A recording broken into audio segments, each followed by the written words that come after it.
नमस्कार दोस्तों, आप सभी का लॉ सीखो के दैनिक समाचार विश्लेषण में। तो चलिए आज के आर्टिकल्स देख लेते हैं। आज का जो हमारा पहला आर्टिकल है वो इस संबंध में है कि क्या कॉर्पोरेट हाउसेस को हमें एज अ बैंक रिकॉग्नाइज करने की जरूरत है क्या उन्हें हम बैंकिंग लाइसेंस दे सकते हैं क्या बैंकिंग सेक्टर में उनको इंट्रोड्यूस कर सकते हैं क्या। उसी के संबंध में है आरबीआई की तरफ से ये आशंका जताई गई है कि हो सकता है कॉर्पोरेट हाउसेस को बैंक्स का लाइसेंस मिल जाए। तो उसी संबंध में ये आर्टिकल बात करता है। जो आज का हमारा दूसरा आर्टिकल है ये आर्टिकल 32 के संबंध में है। ये आर्टिकल हमारे देश के फेमस जो प्रोफेसर है उपेंद्र बख्शी, जो हमारे फेमस ज्यूरिस्ट, एक बहुत बड़ी ज्यूरिस्ट भी हमने से भी जान सकते हैं उपेंद्र बख्शी जी, उनके द्वारा लिखा गया है। तो बड़ा ही महत्वपूर्ण आर्टिकल है ये। उसके अलावा अंत में हमारा न्यूज़ एंड फ्लैश है जिसमें हम महत्वपूर्ण समाचारों के बारे में चर्चा करते हैं। तो चलिए मैं आगे बढ़ूँ उससे पहले लॉ सीखो की कुछ कोर्सेज और पैकेजेस है। इन्हीं में से एक कोर्स है लॉर्ड ऑफ द कोर्सेज, जो कि हमारी जुडिशरी की प्रिपरेशन के लिए है। उसके अलावा ये और कुछ कोर्सेज है। इन सारे कोर्सेज की जानकारी आपको लॉ सीखो की वेबसाइट पर मिल जाएंगी। तो आज का एमसीक्यू देख लेते हैं। वो यह है कि सुप्रीम कोर्ट के पास में ये शक्ति है कि वो फंडामेंटल राइट को इन्फोर्स करने के लिए रेट्स इशू कर सकते हैं। तो ये जो पावर है, ये जो शक्ति है, उन्हें कौन से कॉन्स्टिट्यूशन के आर्टिकल से मिलती है। आपका ऑप्शन ए है आर्टिकल 31, ऑप्शन बी है आर्टिकल 32, ऑप्शन सी है आर्टिकल 33 या ऑप्शन डी आर्टिकल 34।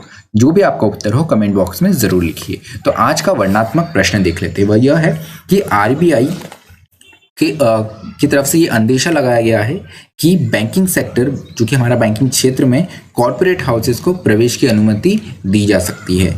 इस कदम को जोखिम भरे प्रस्ताव के रूप में भी देखा जा रहा है। तो इस संबंध में एक विस्तृत चर्चा करिए। आपका उत्तर 250 शब्दों में लिख सकते हैं। तो चलिए हमारा पहला आर्टिकल जो है कॉर्पोरेट्स एज बैंक, कि क्या कॉर्पोरेट हाउसेस को सच में बैंकिंग लाइसेंस मिल सकता है क्या, वो ये इस बैंकिंग सेक्टर में भी आ सकते हैं क्या। तो ये समाचार में कैसे आया, तो रिसेंटली इंटरनल वर्किंग ग्रुप जो है आरबीआई का, उनके द्वारा ये रिकमेंडेशन दी गई है कि जो लार्ज कॉर्पोरेट्स है और जो इंडस्ट्रियल हाउसेस है उनको अलाउ करना चाहिए एज अ कि वो एक प्राइवेट बैंक ओन कर सके। उनको प्राइवेट सेक्टर जो बैंकिंग सेक्टर्स हैं उनमें प्रवेश की अनुमति दी जाए, ये रिकमेंडेशन है। तो यहाँ पर हम जान लेते हैं कि ये द इंटरनल वर्किंग ग्रुप है क्या।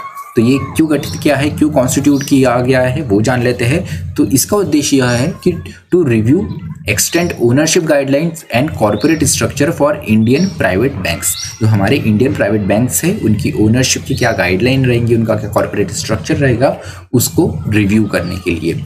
इसकी रीजंस क्या है कि इसे क्यों गठित किया गया, क्योंकि अगर हम भारत में देखें तो यहाँ पर जो हमारी बैलेंस शीट्स है बैंक की, उनको हमारे जीडीपी के अनुपात में देखें तो केवल 70% ही हमें दिखता है कि जो बैलेंस शीट है वो हमारी जीडीपी को कॉन्स्टिट्यूट करती है। वही अगर हम चाइना में देखें तो ये 175% के पास में है। वही अगर हम डोमेस्टिक बैंक को कितना क्रेडिट दिया जाता है प्राइवेट कितना हमारे बैंक्स के द्वारा, तो ये कहीं 50% के आसपास है हमारे जीडीपी के अनुपात में। वही अगर हम बड़े देशों को जैसे चाइना, जापान, यूएस और कोरिया को देखें तो ये करीब 150% के पास में है।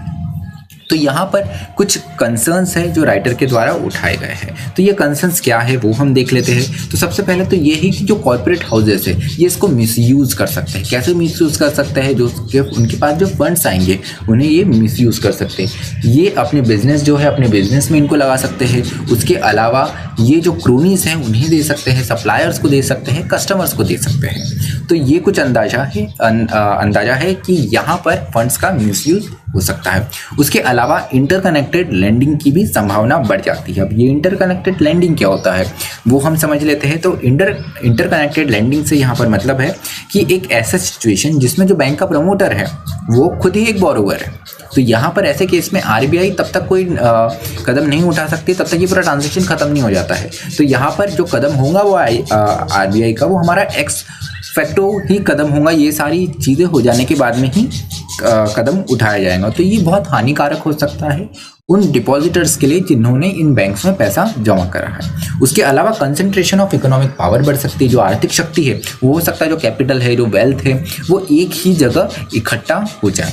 उसके अलावा जो हमारे रेगुलेटर्स है, ये रेगुलेटर पे भी एक बुरा प्रभाव पड़ सकता है, क्योंकि प्राइवेट जो सेक्टर के बैंक्स है वहाँ पर उस तरीके के रेगुलेशन नहीं देखने को मिलते जैसे हमारे पब्लिक सेक्टर बैंक्स में हमको देखने को मिलता है। तो यहाँ पर जो रेगुलेटर की जो भूमिका है वो डैमेज हो सकती है।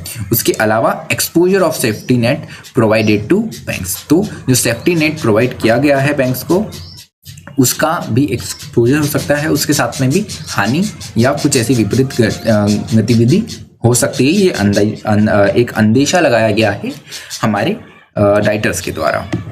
तो जो हमारा दूसरा आर्टिकल है ये आर्टिकल 32 पे है, जो कि हमारे कॉन्स्टिट्यूशन का सोल भी कहा जाता है। तो ये समाचार में क्यों है, तो जो एक जर्नलिस्ट रहे हैं जर्नलिस्ट कप्पन, इनकी बेल का मामला सुप्रीम कोर्ट में गया। अब यहाँ पर जो चीफ जस्टिस ऑफ इंडिया है उनका यहाँ पर ये कहना था कि आप डायरेक्टली सुप्रीम कोर्ट में क्यों आए हैं, आपको पहले हाई कोर्ट के पास में जाना चाहिए, वहाँ रिकोर्स अगर नहीं मिलता है तो आपको हमारे पास में सुप्रीम कोर्ट के पास में आना चाहिए अंडर आर्टिकल 32।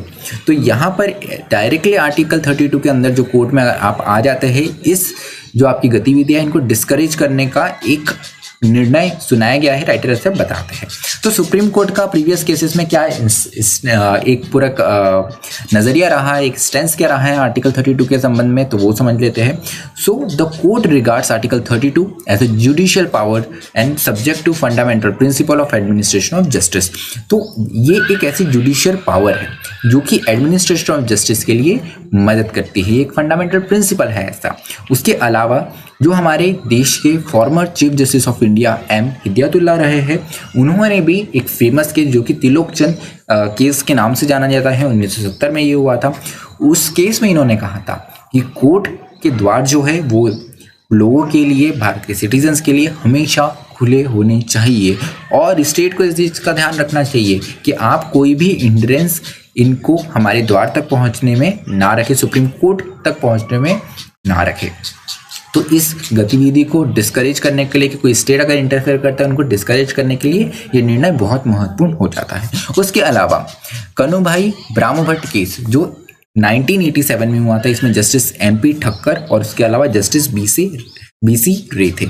इन्होंने ये कहा था कि ये समय आ गया है कि हमारे इंस्टीट्यूशनल जो ईगो है हम उसे पीछे छोड़ दें और यहाँ पर लोगों को कैसे सर्व करना है उस और ध्यान दें। तो कुछ प्रश्न उठाए गए हैं हमारे जो राइटर हैं उनके द्वारा। तो उनके द्वारा जो प्रश्न उठाए गए हैं वो ये है, can the chief justice of India और court has a whole suffer from epistemic collapse to receive sharp reminders and rebukes from citizens। तो क्या हमारे जो कोर्ट जो है इन्हें बार बार इस चीज़ की ज़रूरत है कि उनको याद दिलाया जाए कि आप जो कर रहे हैं उससे ऐसा नहीं हो कि जो फंडामेंटल राइट्स हो वही हमारे उनसे अफेक्ट हो जाए। तो बार बार ऐसी याद दिलाने की आवश्यकता नहीं पड़नी चाहिए, राइटर ये कहते हैं। उनके अलावा जो दूसरा बिंदु है वो ये है कि do the justice forget that article 32 also provide the power to provide constitutional remedies. तो जो आर्टिकल 32 है ये खुद पावर देता है कि आप कॉन्स्टिट्यूशनल रेमेडीज जो है उसका खुद ये फंडामेंटल राइट देता है कि अगर आपका किसी भी केस में आपका कोई फंडामेंटल राइट वायलेट होता है तो article 32 itself a fundamental right to take a remedy for records for the remedy. तो यहाँ पर जो तीसरा बिंदु है वो ये है कि हमारे जो लॉयर्स हैं और हमारे जो न्यायमूर्ति गण हैं वो क्या अंतर भूल गए हैं कि आर्टिकल 32 और 226 में क्या है। और यहाँ पर आर्टिकल 32 के अंतर्गत जब ये एक फंडामेंटल राइट है तो सुप्रीम कोर्ट की जिम्मेदारी बनती है कि आप फंडामेंटल राइट को इन्फोर्स करिए। 226 तो आपके पास में है, एज अ कॉन्स्टिट्यूशनल राइट आपके पास में है, लेकिन आर्टिकल 32 भी है जो कि खुद अपने आप में एक फंडामेंटल राइट है और सुप्रीम कोर्ट की ड्यूटी है कि वो फंडामेंटल राइट इन्फोर्स करे। उसके अलावा जो हमारा चौथा बिंदु है वो ये है कि article 32 is not absolute but SC can not prescribe any process it likes, कि यहाँ पर सुप्रीम कोर्ट एक कोई ऐसा प्रोसेस नहीं प्रिस्क्राइब कर सकता है आर्टिकल 32 के लिए। हाँ, आप प्रोसेस उस केस में प्रिस्क्राइब कर सकते हो जहां पर आप आर्टिकल 32 को प्रमोट करें, लेकिन अगर आप इसको अगर प्रमोट नहीं करते हैं तो आपके पास में कोई भी ऐसा पावर नहीं है कि आप कोई प्रोसेस बना सके। तो ये कुछ बिंदु है, ये कुछ महत्वपूर्ण पॉइंट थे जो आर्टिकल में दिए गए थे। आपसे रिक्वेस्ट है कि ये आर्टिकल ज़रूर पढ़िए, बहुत अच्छी तरीके से ये आर्टिकल लिखा गया है। उसके अलावा जो आज का हमारा न्यूज़ इन फ्लैश है वो ये है कि यूपी में लव जिहाद लॉ जो है वो क्लियर हो गया है। तो ये ऑर्डिनेंस है, ऑर्डिनेंस के फॉर्म में ये आया है, अभी असेंबली सिटिंग नहीं है वहाँ पे। तो इस कानून का नाम जान लेते, ये है उत्तर प्रदेश विधि विरुद्ध धर्म संपरिवर्तन प्रतिषेध अध्यादेश 2020।